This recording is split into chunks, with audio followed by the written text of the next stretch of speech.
Hello. We are going to discuss sampling and sampling distribution. Lesson 2, finding the mean and variance of the sampling distribution of the sample means. Okay, for this topic, let us start it with an example. Okay, a population consists of 5 values: 2 pesos, 3 pesos, 4 pesos, 5 pesos, and 6 pesos. A sample of size 2 is to be taken from this population. So, solve for the population mean, variance, and standard deviation. And for letter B, solve for the sample mean, variance, and standard deviation. Okay, these are the formula that we are going to need in solving the population and sample mean, variance, and standard deviation. For population mean, so this one, our formula is mu is equal to the summation of x divided by or over n. For the population variance, our formula is sigma squared is equal to the summation of x squared over n minus the summation of x over n all raised to the power of 2. Standard deviation, sigma is equal to the square root of variance. And for the sample mean, our formula is mu, or the sample mean, this is read as sample mean, is equal to the summation of mean times p of mean. And for the sample variance, sigma squared is equal to the summation of mean squared times p of mean minus mu squared. And the sample standard deviation is equal to the square root of variance. Okay, let us start. So, first we're going to solve for the population mean. So, ang population mean is parang usual or common na pagkuha ng average. Simply, you're going to add the given data. So that the data given are, di ba, ito, the data given are 2 plus 3 plus 4 plus 5 and plus 6. Yan yung i-add natin. And then, divide natin kung ilan yung data. So, the data are ilan? 1, 2, 3, 4, 5. That is why that is divided by 5. So, 2 plus 3 plus 4 plus 5 plus 6 is equal to 20. Divided by 5 is equal to 4. Okay, saglit lang po. Wait lang.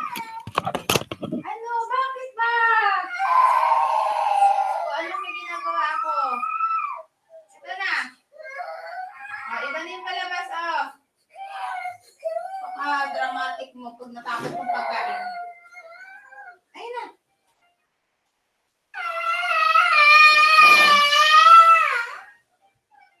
Bakit ba? Colors. Antay mo na.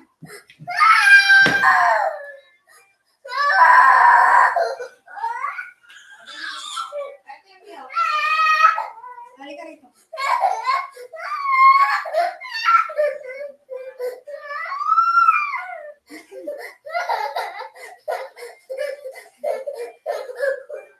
Oh, what's wrong?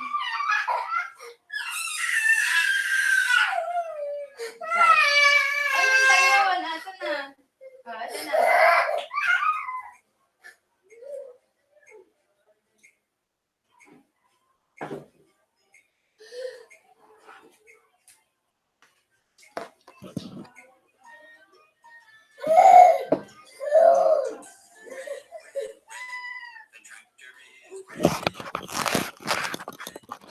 Okay, going back.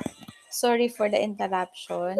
So, our population mean is 4 because 20 divided by 5 is 4. Okay? So, let us move on into the population variance. So, our formula in the population variance is the summation of x squared divided by n minus the summation of x over n all raised to the power of 2. Okay? So, to solve for the variance, we will be needing this table. Okay, so in the first column, you're going to write all the data dito. So our data are 2, 3, 4, 5, and 6. Okay? So, and then dito, sa second column, you're going to square x.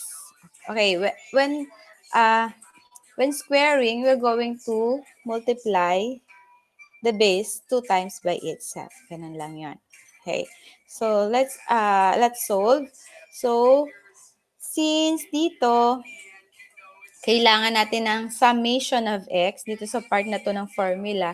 So, we're going to add this. Pag sinabi natin summation, that is only a total. So, that is 2 plus 3 plus 4 plus 5 and plus 6. Okay. And then to get x squared, so you're going to multiply 2 times by itself. So, that is 2 times 2 equals 4. 3 times 3 is equals to 9.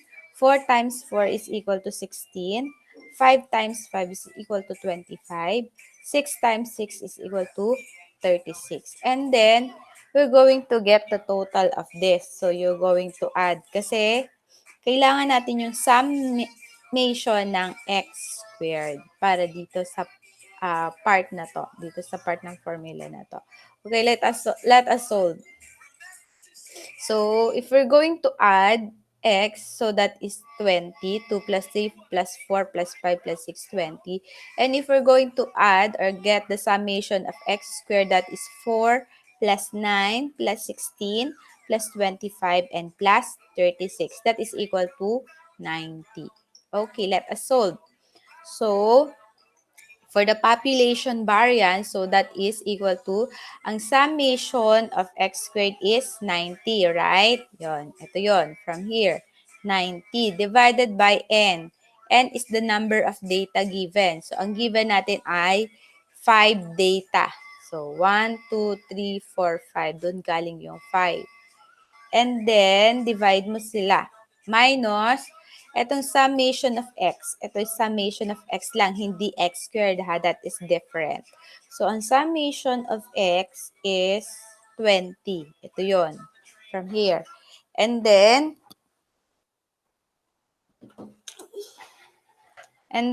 next is the divided by 5. N. And n is equal to 5. All raised to 2. Square mo siya. And then, so our answer is 90 divided by 5 is 18 minus, i-simplify muna yung nasa parenthesis or pwede mo rin siyang i-square. Okay? So, 20 divided by 5 is 4. Right? 20 divided by 5 is 4 raised to 2. Okay. So, 4 squared is 16. So, that is bring down 18 minus 16. So, our variance is 2. So, the variance is 2. Okay, now let us solve for the standard deviation. So, standard deviation, as we all know, is only the square root of the variance. Para mas madali, shortcut na lang gawin natin. Okay, our variance is 2, so our standard deviation is square root of 2. And the square root of 2 is 1.41. Or that is the population standard deviation. Okay, let us now proceed with the sample mean, sample variance, and sample standard deviation. Okay, so let us start with sample mean. So we're going to use this formula. So, yan. Ito yung formula natin, ha? Yan.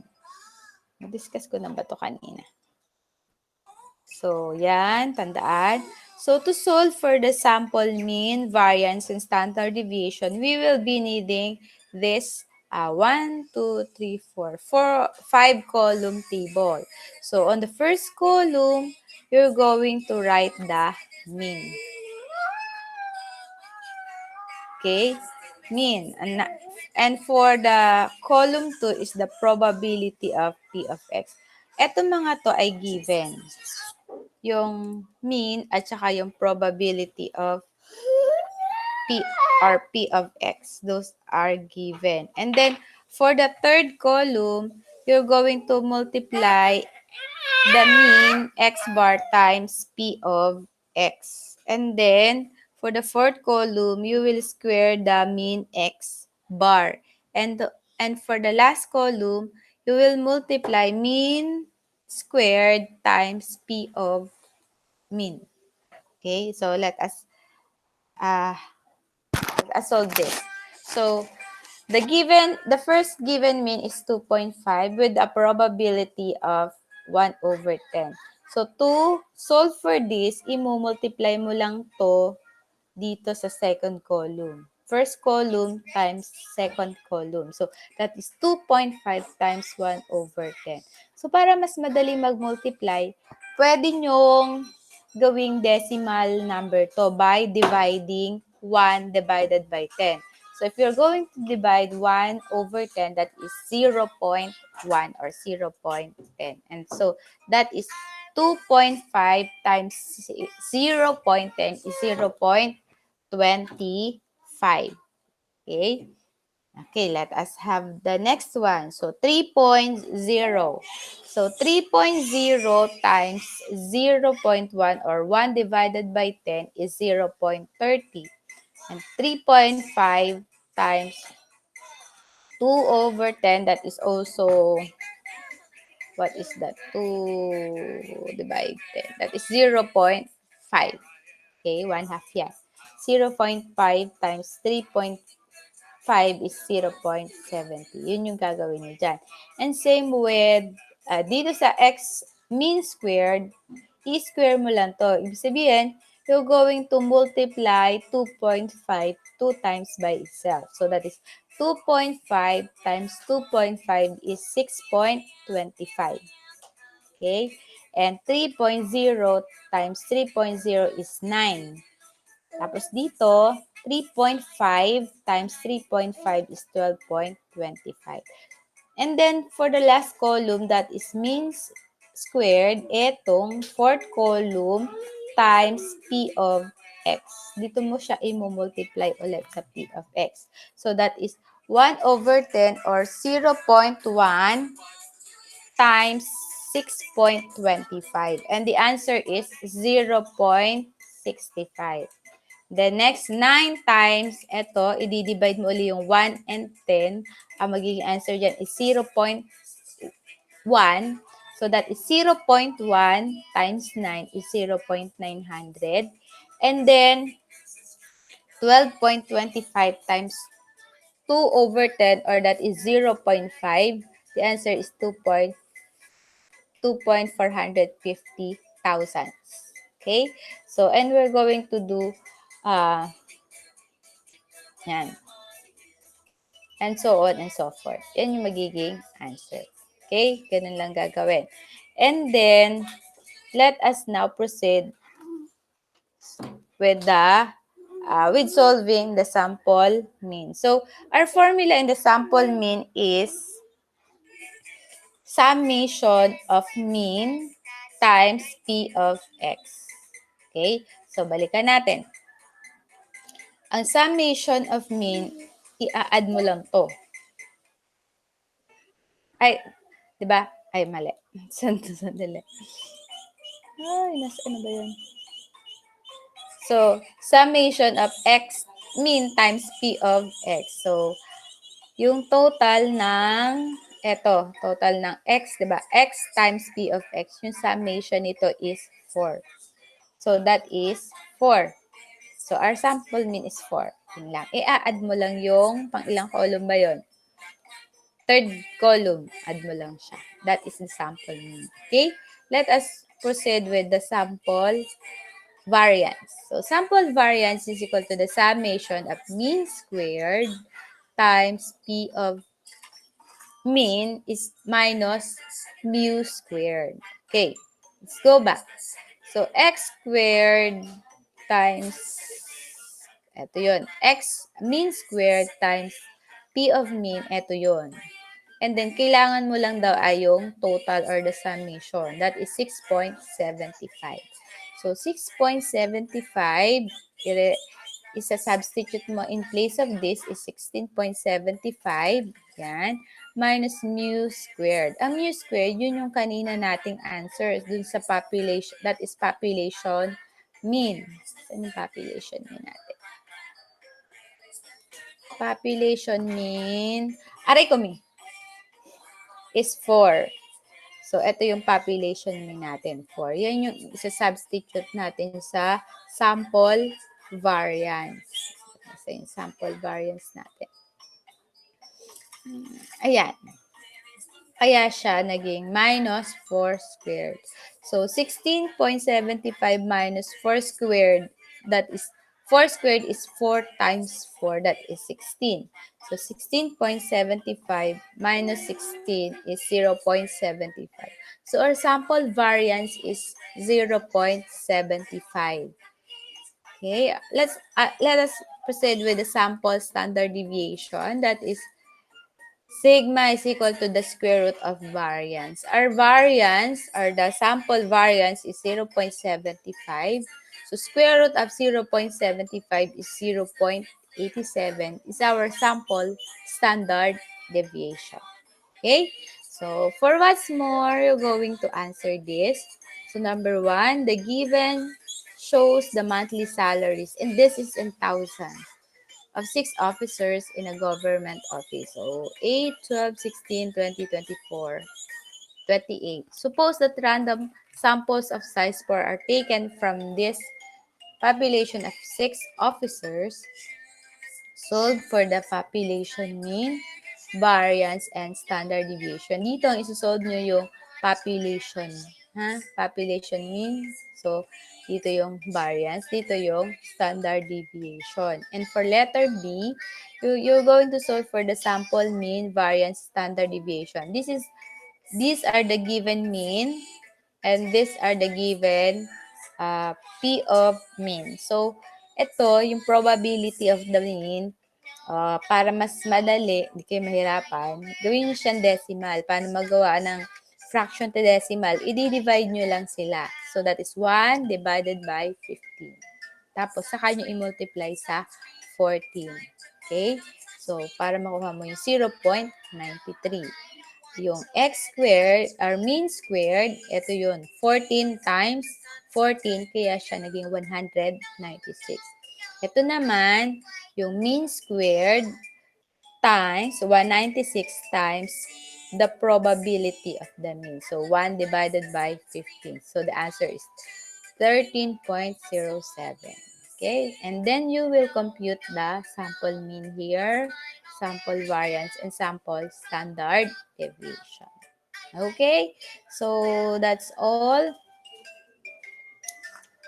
Bye!